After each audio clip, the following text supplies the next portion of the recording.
बिस्मिल्लाहिर्रहमानिर्रहीम। सीरिया पर इजराइल ने हमला कर दिया, उसकी डिफेंस मिनिस्ट्री को तबाह कर दिया। कहते हैं कि उनका डिफेंस मिनिस्टर भी मारा गया। सवाल ये कि सीरिया में हो क्या रहा है, इस वीडियो को एंड तक देखें ताकि आपको समझ में आए कि सीरिया को कैसे समझना है। सबसे पहली चीज तो ये, कुछ ही दिन पहले अहमद अल शरा, जिसको गुलानी या जोलानी या जो भी उसका नाम दें, जो सीरिया का खुद अपॉइंटेड प्रेसिडेंट था, वो जाके ट्रंप से मिलता है। सऊदी का किंग भी उधर मौजूद होता है और उनके सामने मुलाकात होती है। मुलाकात का मकसद ये होता है, भाई साहब हम आपकी टीम के मेंबर हैं, आप हमारा ख्याल रखिए और हमारा सैंक्शंस खत्म कर दीजिए।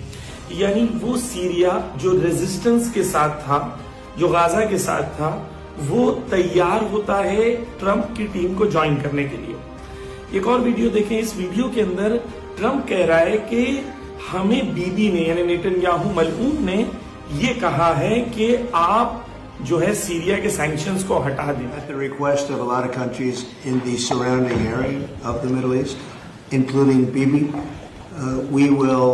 we took the sanctions off Syria. एक तरफ आप ये देख रहे हैं कि अमेरिका की तरफ जा रहा है नया सीरिया, और दूसरी तरफ ये देख रहे हैं कि अमेरिका ने ऐलान किया कि हम सैंक्शंस को हटा देंगे। अब जाते हैं थोड़ा फ्लैशबैक में कि सीरिया में क्या हुआ और सीरिया यहां तक कैसे पहुंचा। कहानी शुरू होती है जब वॉर होता है इजराइल और अरब देशों के दरमियान, तो गोलान हाइट्स के ऊपर तमाम जो अरब मुल्क है अपनी अपनी जमीनें छोड़ देते हैं सिवाय सीरिया के। सीरिया कहता है कि गोलान हाइट्स हमारी हैं और इस पर हम कब्जा नहीं छोड़ेंगे और जंग जारी रहेगी। बाकी अरब देश तस्लीम हो जाते हैं, सीरिया तस्लीम नहीं होता। यहां से अमेरिका और इजराइल की आंखों में चुभने लगता है सीरिया। फिर उसके बाद इसी तरीके से जो हिजबुल्लाह को जो वेपन्स पहुंचते हैं, लुबनान में जो वेपन्स पहुंचते थे, उसका सबसे आसान तरीका यह था कि ईरान सीरिया के थ्रू लुबनान तक पहुंचता था। और जब 33 डे की जंग हुई थी इजराइल और लुबनान के बीच में, तो लुबनान ने जो सख्त जवाब दिया था, वहां पर यह समझ में आ गया था कि अब जो है सीरिया का वजूद जो है वो खत्म होना चाहिए। तो 2006 में ये जंग होती है, 2006-2008 में जंग होती है। 2011 से सीरिया में एक प्रोटेस्ट को क्रिएट किया। नेचुरल सी बात है, ये प्रोटेस्ट को अमेरिका, CNN, BBC, दुनिया की वेस्टर्न कंट्रीज इस प्रोटेस्ट को क्रिएट करते हैं। और इस प्रोटेस्ट के बाद सीरिया के अंदर फाइनली आईसिस बन जाता है। अब आईसिस बनने के बाद यानी दाइश बनने के बाद वहां पर टेररिज्म आती है और सीरिया इनसे मुकाबला करता है। जंग 11 साल चलती है। ईरान का प्रेजेंस और रशिया के प्रेजेंस के बाद इन आईसिस और दाइशी को भगा दिया जाता है और इन्हें खदेड़ दिया जाता है और इन्हें एक जगह जमा किया जाता है, इदलिब। यहां पर दोबारा टर्की ने मनहूस वाला रोल प्ले किया, मुनाफिकत वाला रोल प्ले किया और कहा कि इन्हें इदलिब में रहने दें, अब ये कोई टेररिज्म नहीं करेंगे। और इदलिब टर्की से नजदीक था और वहां पर इन्हें पूरा सप्लाई किया जाता था। 2011 से तकरीबन 10-11 साल जो जंग चली, इस जंग के अंदर जो अक्सर कहा जाता है कि ईरानियों ने इतने सुन्नियों को मार दिया, नौजुबिल्लाह, वो हमेशा इस जंग के बारे में कहा जाता है जो जंग अमेरिका और इजराइल ने क्रिएट की थी। हत्ता वीडियो एविडेंस है जो आप देख सकते हैं कि नेतन्याहू आईसिस के सोल्जर से मिल रहा है और कह रहा है कि ठीक है आप हमारे साथ हो। हत्ता वहां पर जो है इजरायली फॉर्मर जो मिनिस्टर हैं वो मेहदी हसन के सामने इंटरव्यू देते हैं अमेरिकन न्यूज चैनल को, कहते हैं कि ठीक है अगर आईसिस हमें सपोर्ट करता है, हमसे नहीं लड़ता है, तो हमें कोई प्रॉब्लम नहीं है। यहां पर आपको ये समझ में आना चाहिए कि सीरिया को तोड़ने के प्लान में अमेरिका और इजराइल ने पहला जो खेल खेला था वो आईसिस का था। लेकिन ईरान के प्रेजेंस की वजह से आईसिस को शिकस्त होती है, टेररिज्म को शिकस्त होती है और फाइनली सीरिया दोबारा रिटर्न होने लगता है नॉर्मल सी। यहां सिचुएशन थोड़ी चेंज होती है। बशार अल असद और हाफिज अल असद जो उनके वालिद थे, ये हमेशा से रेजिस्टेंस को इन्होंने सपोर्ट किया, मुकावमत को सपोर्ट किया, कभी इजराइल और अमेरिका का साथ नहीं दिया। लेकिन बशार अल असद जंग से थक गए और वो गए किंग सलमान से मिलने के लिए।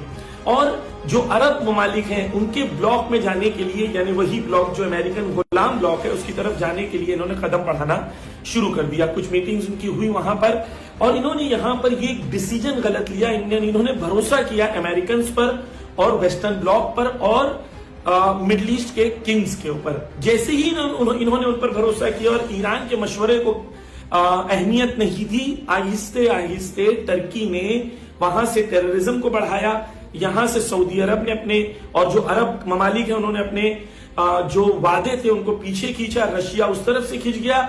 यहां पर बशार अल असद अकेला पड़ गया और बशार अल असद ने सीरिया को छोड़कर चला गया। तो इजराइल का जो प्लान था कि एक ऐसी हुकूमत जो हमारी मुखालिफत करती है वहां खत्म करना है। एक ऐसी हुकूमत लाई जो जहां पर गोलानी की हुकूमत थी।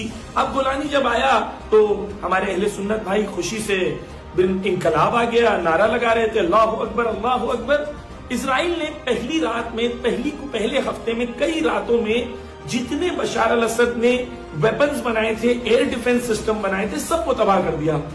ये बहुत बड़ा नुकसान था। 30 साल से जो रेजिस्टेंस के लिए वेपन्स बने थे उसको एक हफ्ते में इजराइल ने तमाम कर दिया और यहां से कोई रेजिस्टेंस नहीं दिखाया गया।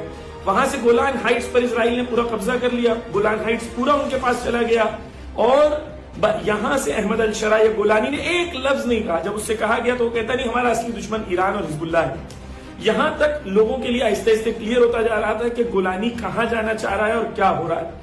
अमेरिका के सामने हाथ पैर जोड़ के तस्लीम करने को तैयार था कि भाई जो भी आप कहेंगे हम मानेंगे, लेकिन इन्हें बेवकूफों को यह समझ में नहीं आता कि तुम अमेरिका पे भरोसा करोगे तो उनका जो फॉर्मर प्रेसिडेंट है वो कहता है अमेरिका की दुश्मनी अच्छी है अमेरिका की दोस्ती से। अमेरिका की दोस्ती है तबाही।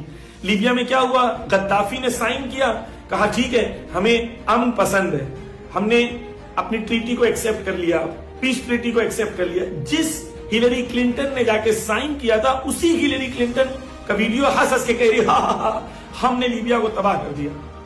पीस ट्रीटी साइन किया, खंजर घोपा। यहां पर अहमद अल शरा या गोलानी जो है इसकी तारीख एक्सपायरी डेट आ गई, एक ऐसी हुकूमत बन गई है। अब इजराइल क्या करना चाहता है, इजराइल सीरिया के अंदर खाना जंगी करना चाहता है जो हाल लीबिया में है। सीरिया में कुर्द, शिया, अलवी, सुन्नी इनके दरमियान जंग दाखिली करा के इनको मशगूल करना चाहता है और जो ग्रेटर इजराइल का प्लान है उसको वो एग्जीक्यूट करना चाहता है। और क्योंकि अहमद अल शरा या ऐसे जैसे ये लोग, इनके अंदर बसीरत नहीं होती है, नहीं समझते हक क्या है बातिल क्या है, कैसे मुकावमत की जाती है, कैसे जालिमों से बगैर मुकाबले के कोई रास्ता नहीं है। लेकिन टर्की के रास्ते पे चलते हुए हुआ क्या रिजल्ट, एंड में ये हुआ कि अभी फिलहाल न्यूज ये है कि वो भाग गया इस वक्त टर्की में। हमेशा जंग में मैदान छोड़ के भागने वालों में से, हमें कंफर्म न्यूज नहीं है लेकिन न्यूज ये आ रही है। बस हमें ये समझना है कि दुश्मन की साजिश क्या है, लेसन क्या है। पहला लेसन ये है कि अमेरिका और इजराइल के वादों पर कभी भरोसा नहीं करो। अहमद अल शरा ने भरोसा किया, गोलानी ने भरोसा किया, ट्रंप से गया, मिला, मुलाकात किया, जैसे मुलाकात किया वैसे ही उसने जलील किया। एक तरफ कह रहे हैं हम सैंक्शंस हटा देंगे, दूसरी तरफ कह रहे हैं कि टेररिस्ट लिस्ट से नाम हटा देंगे, और तीसरी तरफ क्या किया, इजराइल ने आके हमला कर दिया। भरोसा किया, नुकसान उठाया। दूसरी चीज उम्मत मुस्लिमा के लिए क्लियर होना चाहिए कि सीरिया में जो जंग है वो कबीलों की जंग, इस्लाम की जंग, मजहब और फिरकों की जंग नहीं है।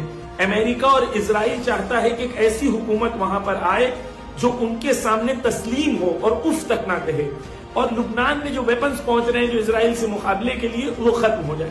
तो ये समझना हमारे लिए इंपॉर्टेंट है कि सीरिया में हो क्या रहा है।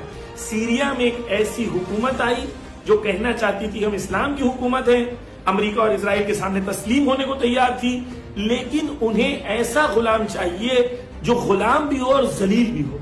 अब सीरिया के पास क्या बचा, ना उनके पास डिफेंस है, ना सीरिया के पास एयर डिफेंस है, ना उनके पास मिलिट्री इक्विपमेंट्स हैं, ना उनके पास इंफ्रास्ट्रक्चर है, ना उनके पास इकोनॉमी है। सीरिया के पास कुछ नहीं बचा। यानी एक बशार अल असद को निकाल के इन लोगों ने सीरिया का क्या हाल बना दिया। जो इनका हदफ था ग्रेटर इजराइल का, जमीनें कब्जा करते जा रहे हैं, पूरा गोलान हाइट्स पे कब्जा कर लिया है। दुनिया में सीरिया में सबसे ज्यादा वाटर वहां से पहुंचता था, वाटर रिजर्वायर्स वहां बहुत हैं वहां।